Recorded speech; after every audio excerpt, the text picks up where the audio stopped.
Tujuh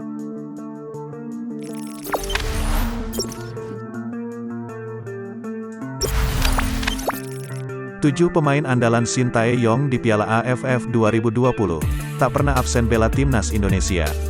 Timnas Indonesia baru saja menjalani ajang Piala AFF 2020. Hasilnya, Timnas Indonesia harus puas berada di posisi kedua. Hal itu terjadi setelah kalah di partai final kala berhadapan dengan Thailand. Timnas Indonesia berhasil menjadi runner-up dalam kejuaraan sepak bola paling bergengsi di Asia Tenggara, Piala AFF 2020. Dalam kesempatan kali ini, Timnas Indonesia sejatinya bisa dikatakan kurang diperhitungkan. Pasalnya, pelatih Timnas Indonesia, Shin Tae-yong, memilih untuk membawa banyak pemain muda. Selain itu, tantangan berat juga sudah harus dihadapi Timnas Indonesia sejak babak penyisihan grup. Bagaimana tidak, skuad Garuda tergabung dalam grup B yang dihuni juara bertahan Vietnam dan tim kuat seperti Malaysia.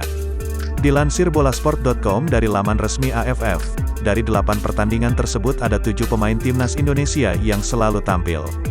7 pemain yang dimaksud adalah 1.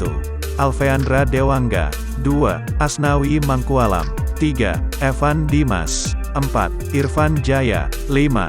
Rahmat Irianto, 6. Ricky Kambuaya, 7.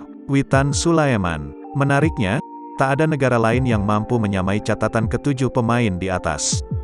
7 pemain tersebut adalah nama-nama yang paling sering tampil di Piala AFF 2020. Jangan lupa subscribe, share, komen, dan like ya!